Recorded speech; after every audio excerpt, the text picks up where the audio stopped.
El 22 de febrero del año de 1900 nació en Calanda, España, uno de los cineastas más importantes de la historia, un hombre que aunque era de origen español, para muchos era más un mexicano, puesto que gran parte de su cine lo realizó en México. Después de exiliarse debido a la dictadura franquista, Buñuel era un hombre que amaba no solamente hacer el cine en este país, sino que además amaba todo lo que se relacionaba con él, que de hecho se ve reflejado en su filmografía.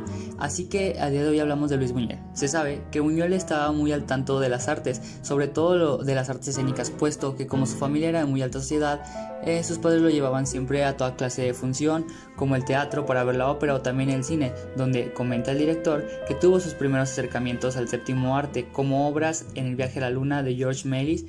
Él mismo incluso ya participó de representaciones teatrales.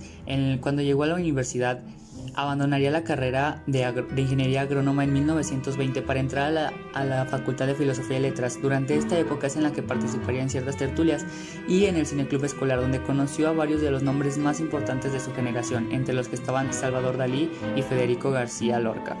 El año de 1926, con cierta trayectoria y con trabajos de letras notables, el interés del cine seguía igual. Se encargó de dirigir una película sobre el pintor Francisco de Goya, cinta que finalmente no llegaría a realizarse porque la Junta no contaba con el dinero suficiente para financiarla, por lo que en aquel momento Buñuel ya estaba viviendo en España, sino que se había mudado a Francia. En aquel entonces era una de las capitales culturales más importantes del mundo. Su papá había muerto en 1923 y entonces el escritor se le había pasado escribiendo poemas y relatos del mismo, que más tarde terminaría juntando en un recuperatorio que quería publicar, al que iba a llamar Un perro andaluz.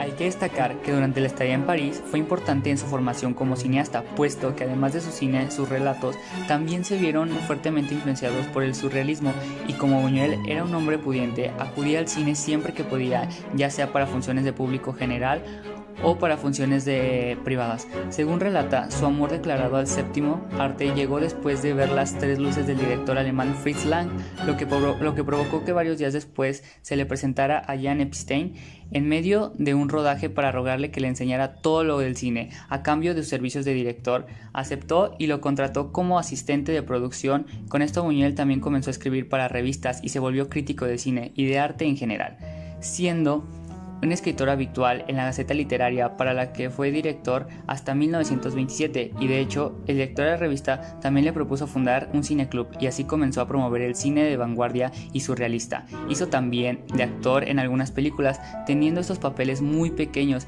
y hacia finales de los años 20 comenzó a trabajar lleno de lo que sería su primera película, El perro andaluz. Tras la obra de Un perro andaluz, en donde salvajemente se rechazan los valores fílmicos prevalentes y se acometía una nueva forma de narrar dentro de la capacidad coherente de la imaginería surrealista, la extraordinaria fuerza visual que sirvió para provocar ansiedad en el espectador, una autocapacidad creativa propia para subvertir la realidad cotidiana. Buñuel dirigió obras significativas como La Edad de Oro en 1930, una sátira surrealista recibida con entusiasmo por la crítica del momento, lo que supuso una oferta de la Metro-Goldwyn-Mayer. Después de viajar a Hollywood sin rodar con el estudio de León, Buñuel regresó a España para rodar el documental Las Urdes, Tierras y Pan, censurado en España, y varios trabajos como productor. Tras un largo periodo sin estrenar cine, Luis Buñuel se asentó definitivamente en México, estrenando su primer film en las tierras aztecas, El Gran Casino, de 1947, una película de encargo protagonizada por Jorge Negrete y Libertad Lamarque. En 1949 se nacionalizó mexicano, consiguiendo la doble nacionalidad junto a la española. Su cine surreal, original, simbólico, abordó diversos géneros y subgéneros como farsas, sátiras, comedias negras, dramas de corte neorrealista o pasionales, melodramas, enfocados a sus cuyas críticas principalmente en el catolicismo y a la burguesía. Admirado tanto en Hollywood como España, Buñuel en muchas ocasiones, ayudado por un guion de Luis Alcoriza, trabajó a partir de mediados de los años 50 en el viejo continente, principalmente en Francia.